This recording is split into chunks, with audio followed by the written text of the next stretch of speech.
Okay, it's Tuesday here in the Morning Pitt, youtube.com/Panther-Lair.com. I'm Chris Peak from Panther-Lair.com. It's how I always start these things off. I tell you the day, I tell you what this video is, and I tell you where I'm from. You see the website right below, Panther-Lair.com, Pittsburgh.rivals.com, the most comprehensive source of Pitt sports news on the internet.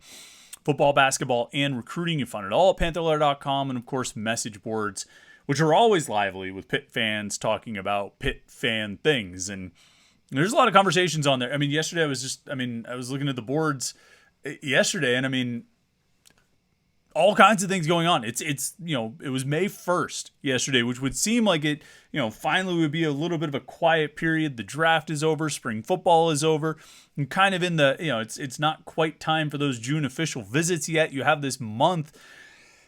I don't want to say it's a dead month because there's a lot going on. But compared to March and April, compared to June, May feels like it's a little bit quieter than, or tends to be a little bit quieter than most of the months that surround it. We still had tons of conversations going on yesterday, primarily circling around the transfer wide receiver question, and we'll get into that probably later this week. I think tomorrow we're going to talk about some transfers and transfer things, and so I think it'll be a good time to talk about the receiver situation. But, of course, the draft just ended, right? The draft was over the weekend, the NFL draft. Last Thursday, we previewed the NFL draft from a Pitt perspective. Yesterday, we wrapped up and recapped the NFL draft from a Pitt perspective. I thought there's pretty much a third part to it. Now, I think when you're talking about Pitt and you're talking about the NFL draft, you previewed it, talked about the guys to look for over the weekend, who might get picked, when they might get picked, what it means. We recapped it. We talked about who got picked, who got left out, who went where, and kind of how that all stacked up, and also put it in some historical context of the 2021 ACC championship game, which, you're seeing the fruits of that game, and you're seeing the talent that led Pitt to that conference title. You're seeing it now, seeing those players now getting professional opportunities. And then the third part is where we look ahead. What is the draft going to mean for Pitt next year? And what is the draft going to look like for Pitt next year? And I think that's sort of the wrap up of our draft coverage. And that's what we're going to talk about today. Who on the current roster can be those guys next year? The like a Kalijah Cansey, Carter Warren, Izzy Abanikanda, et cetera. Who and kind of conversely, who's going to be the Hobble Baldonado and the Jared Wayne guys who left that maybe. Guys who left and ended up going undrafted, even though they had eligibility remaining. Or even a guy like Brandon Hill. I saw somebody on the message board sort of questioning his decision to leave when he could have come back for another year at Pitt. He leaves and ends up going in the 7th round. Could he have come back and played himself into a higher draft pick, a better draft pick? Possibly. I'm probably going to keep saying this, and I'm going to stay on the bandwagon with Brandon Hill as far as that goes, because I think he's going to end up having a good NFL career. I think with the physical talents he's got and the experience he's got, I think he can make it in the league. We'll see if I end up being right about that, or if he suffers the fate of a lot of 7th round draft picks. But as we look ahead, though, I think when you look at Pitt's current roster, projected roster for 2023 as it's projected here on May 2nd, I divided it up into 3 groups of players. All right. See, I got my 3 columns here, and they each get longer. Each column is longer than the one before it. And the first column is the super seniors. And those are the guys who, no matter what happens in 2023, no matter what they want to do, they're done. They can't come back. They're using their final year of eligibility, their 6th year if they already took a red shirt, their 5th year if they didn't. They're donezo. All right. They're not going to be here in 2024. So just, these guys are definitely going. Then there's the guys who are redshirt seniors or true seniors, guys who potentially could come back for one more year in 2024 if they like, but they've played through the completion of their college careers, sort of the traditional completion of their college careers as seniors or redshirt seniors. Presumably they've graduated by now. Some of these guys have already graduated by now, let alone by next season. Or next year at this time. And then there's the group of guys who are going to be eligible because they've finished 3 years of college, or they're 3 years removed from high school, and they'll be eligible to go to the draft. Now, that's the last column here on the page. You see, it's the longest column of all. There's 28 guys on the current projected roster they won't be seniors, but they'll have finished 3 years of college football to be 3 years removed from high school, and they could go to the draft. They'll be eligible to leave early if they're so inclined. Now, I only see about 10 guys who I think that's even a possibility for, and it's probably even less than that, of guys who are even possible to leave early out of that group of eligible guys, which this past year it would have been Jared Wayne, Kalijah Cansey, Brandon Hill. I think that was it as far as guys who were not seniors but left after their junior or redshirt junior year. And so it's probably a pretty small number on who will actually go. Out of those 28, like I say, I circled 10 that are even, I think, are even possibilities. And my guess is it'll probably be less than that. But we'll talk about sort of each group individually of who to watch for and who could be playing themselves into draft picks, who right now I think is already a draft pick and who could be playing themselves into it. And I won't read I have 51 names written down here, right? There's 11 super seniors currently projected, 12 seniors or redshirt seniors currently projected, and 28 guys who are not seniors but are eligible. I'm not going to read all 51 of those names, but I will tell you the 11 super seniors. Phil Dracovic, Sibo Flemister, Malcolm Epps, remember the transfer coming in, tight end transfer coming in from USC, Jake Cradle, Blake Zabovic, Tyler Bentley, Devin Danielson, David Green, Shane Simon, Marquez Williams, and AJ Woods. There's 11 guys. And I can't sit here on May 2nd and tell you any one of these guys is a lock to get drafted. Phil Dracovic, you start there with the quarterback. All right, if he has a big year this year, if he has a year that's a lot more like 2020 than it was like 2021 or 2022, then yeah, he could play himself in because he's got those physical skills. I mean, he is built the way you want a quarterback to be built. He can move around a little bit. He's got some mobility, good arm strength. But he's got a lot to clean up from the last 2 years. And it wasn't all just on him. Obviously, Boston College had offensive line and protection problems. Dracovic suffered some injuries. And those things all cut into his production and his play. But there's a decent amount of it that's still on him. I think accuracy is a concern. Being able to make plays sort of within the system, within the flow of the offense, and not just letting the pocket break down and escaping and making big throws on the run. Those things are exciting, and it's great to be able to do that, but that can't be the basis of your game. You can't have that as your foundation. That's what you need to do on top of the things you do well, sort of naturally running the offense. Dracovic has to get much better at sort of naturally running the offense to give himself a chance to be a draft pick. Now, a year ago at this time, and this is a topic I'm probably going to dig into later in the week, a year ago at this time, we were talking about Keaton Slovis having a big year and going to the NFL draft. I think we can set that as the goal for Phil Dracovic here again.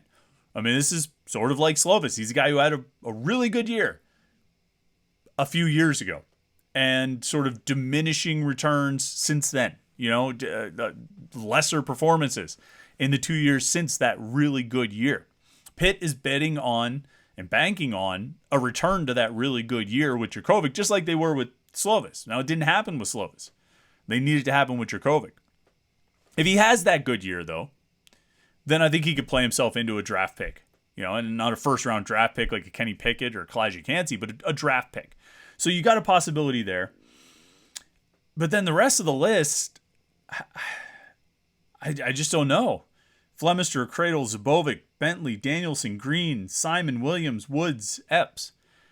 Marquez Williams is interesting to me. I mean, I keep kind of harping on this idea that Pitt's defense and playing in Pitt's defense gets you a few bonus points. And I think Marquez Williams is going to need whatever bonus points he can get. He's not the tallest guy in the world. And he knows that. He has to be aware of that. He's played really well during his time at Pitt. I think he has been a rock in that defense at cornerback over the past few years. He doesn't have the production stats because he doesn't get thrown at. I mean, teams just avoid his side of the field, and I think that's a testament to his coverage ability. That's a credit to him. And so I think he'll probably test well. I think he'll have good film. I think he'll have good knowledge of the game. But he's short. And I just don't know if he's going to reach the threshold for what NFL teams are willing to take. As far as if NFL teams set a line at 5'10", and I'm not saying they do, I'm just, sort of hypothetically, I mean, he's not going to hit that line, and I think there's a cutoff point for NFL teams and what they're willing to spend draft capital on or spend a draft pick on. AJ Woods is sort of similar. I think he's a little bit taller than Marquez Williams, but not by much. He's got great speed. Again, a guy who's sort of proving his resilience by playing in this defense and playing corner in this defense. But I just, he's a shorter guy. I don't think his film is probably going to look as good as Marquez Williams. I think he's gotten beat more than Williams has. He's gotten targeted and they've gone after him more. But I'm just not sure. So I don't know, out of that group of super seniors, Shane Simon's not Servassier Dennis. Cradle and Zabovic are not Carter Warren. I'm not even sure if they're Marcus Minor, and Marcus Minor didn't get drafted. So I think if you were going to look at that group of 11 super seniors and say who's most likely to get drafted, you're probably saying Dracovic based on, the presumption of him having a good season and, potentially one of the corners. And that's kind of it. That's all that sort of jumps out to me. Now maybe like a David Green has a huge senior season, puts up a bunch of numbers and really draws attention, then tests well. Maybe he could play himself into a draft pick. But, I mean, based on what's happened so far, I don't think you would really look at any of those guys. So then you move on to the seniors, the redshirt seniors and true seniors, guys who will have another year available to them. If they want to use an extra year of eligibility to come back in 2024, they can. But I wouldn't necessarily say that they're leaving early. I wouldn't say that Haba Baldonado left early or Jared Wayne left early. They had the option to come back, but they didn't really leave early. They sort of played out their natural eligibility and left without using the COVID year, the super senior year. That's the group that's the case with these guys, this situation with these 12 players. So here they are: Daniel Carter, Bub Means, Carter Johnson, Jason Collier, Mac Gonsalves, Ryan Jacoby, Dayon Hayes, Nate Temple, DeAndre Jules, Brandon George, Bengali Kamara, and MJ Devonshire. So we have to kind of guess on two things here, right? We have to guess who is a draft prospect and who's actually going to go into the draft in 2024 and which guys will come back. Now, there may be some cases where guys would prefer to come back, but maybe the coaches are ready to move on and kind of move on to, get to some younger players at those positions. There may be, maybe one or two guys decide to go into the transfer portal as opposed to, and play their final year somewhere else as opposed to coming back to Pitt. And then some guys will go to the NFL. I would say as I look down this list, and I don't know what these guys' intentions are. I'm not going to sit here and say, boy, I've heard this guy's leaning this way or this guy's leaning that way. But as I look down this list, and if you told me I had to pick a handful of guys who might be candidates to leave early, and again, not leave early, but candidates to go to the draft next year, I would say there's probably three. And I would say three with a possibility of five. Okay. I would say Mac Gonsalves. I would say Bengali Kamara, and I would say MJ Devonshire as the three, with the possibility for a guy like Dayon Hayes or Bub Means maybe to push it to five of guys who go to the NFL as opposed to coming back for that extra year.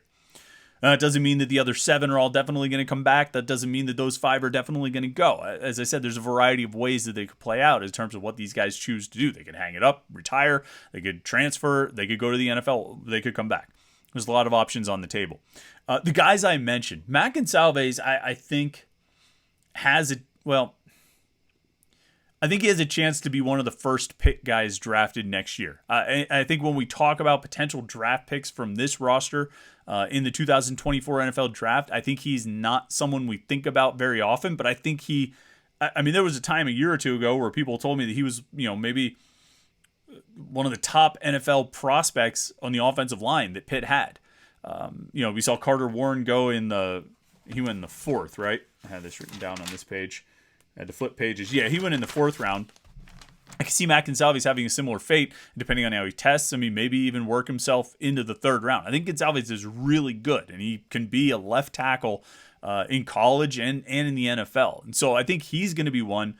My guess is he'll get feedback that he should go, and my guess is that he will. I mean, I'm guessing. I have no inside info on this. Maybe he just loves Pitt and he wants to come back and play a sixth year, and that's fine, in which case I think he'll be a high draft pick in 2025. but he would be the first one I point to. Bengali Kamara is the next one. He's on the screen right there. Again, this is a guy who will have an option to come back in 2024 at Pitt, but my guess is next season he builds off of the success he had this past year, his first year as a starter, and just I think really blows up in 2024. I mean, I'm probably going to make predictions about Bengali Kamara throughout the summer, and if you've watched these videos before, or read things I've written, or heard me talk before, you know what I think about Kamara and his ceiling. I think it's sky high. He looks like an NFL player. He's built like an NFL player. He moves like an NFL player. He's the master of the finer points of playing the defense and responsibilities and assignments and all of that.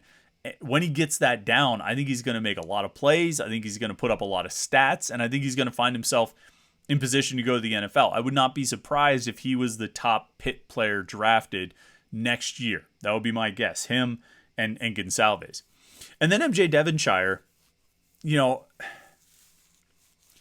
I could see it going I could see him coming back for another year. I wouldn't be surprised by that. I think Devonshire is a guy who's going to test like crazy. I mean, he's a super athlete. I think he's going to jump really high. I think he's going to have a really great 40 time. He's got pretty good film. I think there's a question about maybe whether his speed is all straight line or what his sort of lateral quickness is and movement in that way, sort of side to side movement. But I mean, I think even as a safety, which I think he could get drafted and move to safety. I think he's going to be a draft pick, and I wouldn't be surprised if it happens next year. I wouldn't be surprised if he decides to leave, even though he has a year that he could come back for. I wouldn't be surprised if he decides to leave and go to the NFL. And my guess is he will get drafted. So I mean, I feel pretty good about those three guys: Gonsalves, Kamara, and Devonshire. Dayon Hayes and Bub Means, I think, are two guys who. They should be in position for a big year this year. I mean, Dayon Hayes, you're going to get every opportunity. You're going to start every game. You're going to get the bulk of the snaps. You're going to be expected to be the guy who's going to play a lot and make a lot of plays. It's time for someone new to step into that role of creating pressure off the edge and getting all those sacks. He's the next guy in line, and so that's the expectation, is that he'll be the guy. But he has to live up to it. Now, if he lives up to it and has a big season, then yeah, I absolutely see him going, and I think he'll have a good chance to get drafted. If he doesn't live up to it, then he's going to have to decide if he wants to come back and try again in 2024, or if he wants to go and try the NFL anyway, which I don't know if will go quite as well for him. I think he's going to need to have a really productive season to give himself a good chance to make it in the NFL. And then Bub Means is sort of the same thing. Again, you're going to be the guy. If Bub Means shows he can be a reliable receiver, not just in catching the ball, but in how he runs his routes and hits his marks and gets to where he needs to get and reads the coverage as well, does all those things, those finer points of playing receiver, if he does that, he's going to get tons of opportunity. Phil Jurkovec will throw to him all the time. If Bub Means is doing what he's supposed to be doing every snap, if he can be reliable like that. Because he's a physical freak. We've talked about this a million times, about how I think he's going to have an opportunity to be really good in 2023, but he's got to nail those details, and he's got to be refined. And if he is, he can make a lot of plays. And if he makes a lot of plays and has a great season, which I think he's capable of doing, I don't know if he's going to or not, but I think he's capable of it. If he does, then I would imagine he would go and have a good chance of getting drafted, because he'll probably test really well, probably test better than Jared Wayne, I would say. And so if he has a big season and tests well, he's got all the physical skills, I think he's going to have a chance. But Means and Hayes, they're both guys, it's going to depend on how they do this season, of whether they really take a big step and show what they're capable of. And then that other group, the other group of guys who will be, at the end of the 2023 season, they'll be more, 3 or more years out of high school, so they'll be eligible to go to the NFL draft. And there's 28 of them. I only see about maybe 10 being realistic possibilities, and I'm not even sure if all 10 count. On offense, Rodney Hammond, Konate Mumfield, Derek Davis, Dejon Reynolds. Just hold on. I said a couple names there that you're probably saying, like, were you crazy? What are you talking about? Just give me a second. Gavin Bartholomew and Branson Taylor. Defense, Solomon DeShields, Donovan McMillan, PJ O'Brien, and then, let's throw our guy Ben Sauls in there just for a second, okay? Now, so the first thing, you see how far I had to stretch to come up with 10 guys.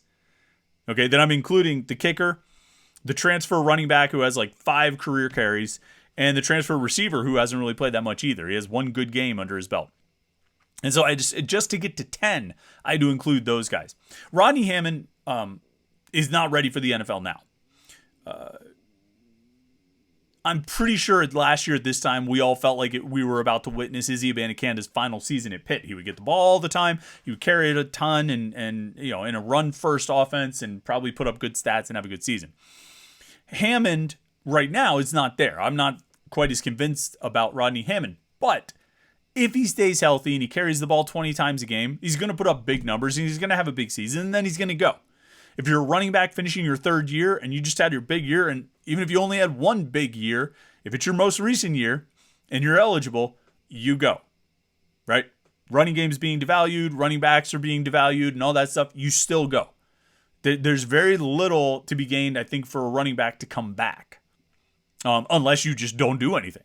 And if he has another year where he gets hurt and misses a bunch of games, or he's just not that effective, or he gets outplayed by Davis or Sibo Flemister or one of the freshmen or whoever it may be, then yeah, it would make sense for him to come back. But if he has a 1,000-yard season, I don't see Rodney Hammond playing here in 2024. And again, that's not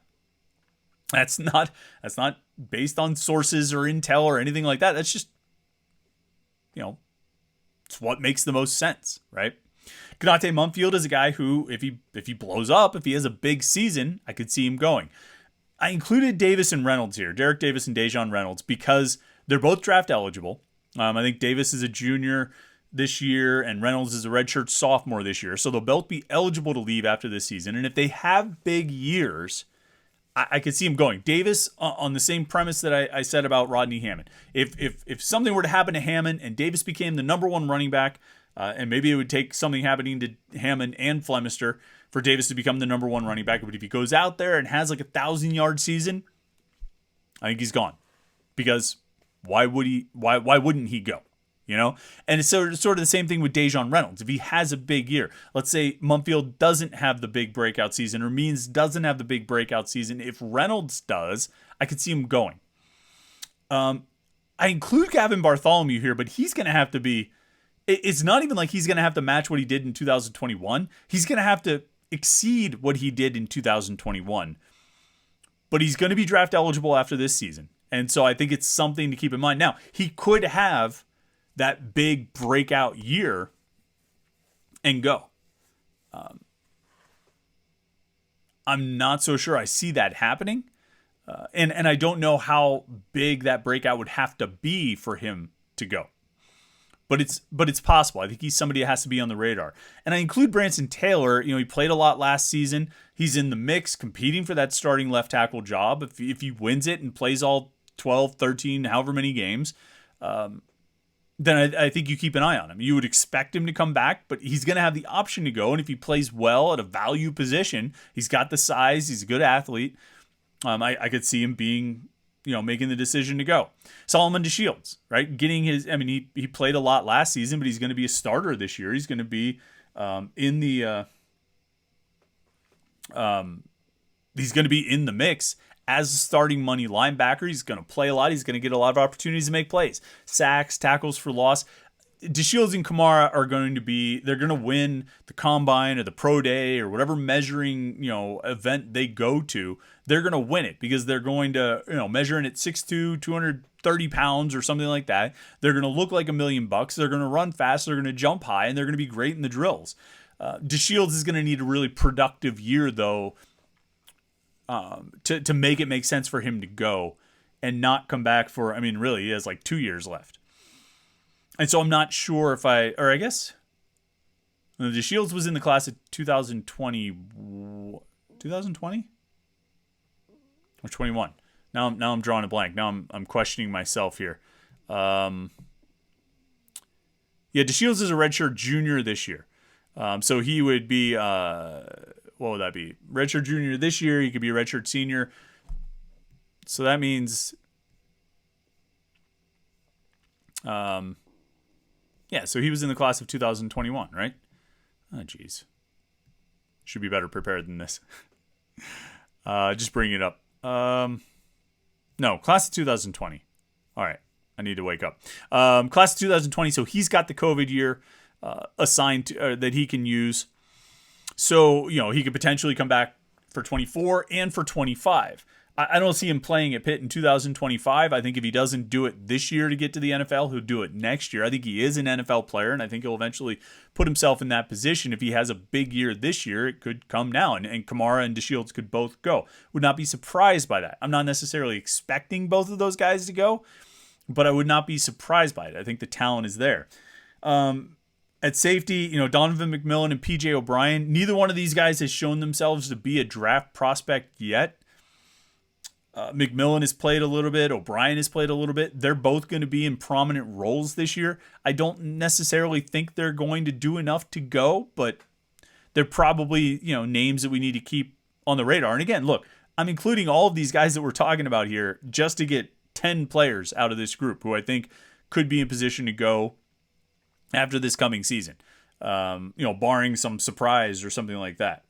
And then Ben Sauls, I doubt it. The kicker's probably not going to go early, but if he has another year in 23 like he had in 22, it's at least something to keep an eye on. So when you're looking at the draft for next year, guys, it's probably most likely, I would say Gonsalves, Kamara, Devonshire, possibly Dracovic or Williams, possibly Means or Hayes. Again, but those guys will be dependent on this coming season, just like all these underclassmen, Hammond and Mumfield and Bartholomew and Taylor and DeShields and McMillan, O'Brien, Sauls, Reynolds, and Davis. They're probably the group that we're looking at, but I wouldn't be surprised to see, well, let me say it a different way. I probably wouldn't expect another 6-player draft in 2024. Maybe 2025 will end up being a bigger one, but I wouldn't be surprised if there's only 4 Pitt players drafted. Or 3 in 2024. But again, we'll see how a lot of this develops. I don't know if last year at this time I would have told you, yes, Eric Hallett and Brandon Hill are going to get drafted. I don't even know if I would have said it about Servassier Dennis. I would have probably leaned toward yes. I know I didn't think Kalijah Cansey was a first-round draft pick last year at this time. And he certainly proved me wrong on that. And it's going to be fun to watch his pro career. All right, that's all for today. Make sure you like this video and subscribe to our YouTube channel, youtube.com/Panther-Lair.com. Subscribe button's right down there. The like button's over there. So click those 2 things. We appreciate it. Don't forget, we'll have our live Panther-Lair show tomorrow night at 8:30 p.m. right here on youtube.com/Panther-Lair.com. We do it every week. Talk about everything going on in the world of Pitt sports. We'll talk about the draft. We'll talk about the transfer portal. We'll talk about everything. Everything you want to talk about, we'll have it right here on youtube.com/Panther-Lair.com. So thanks for tuning in this morning. Hope you had a great start to the week yesterday and hope your Tuesday goes well. We'll talk to you tomorrow morning on the Morning Pitt right here on youtube.com/Panther-Lair.com.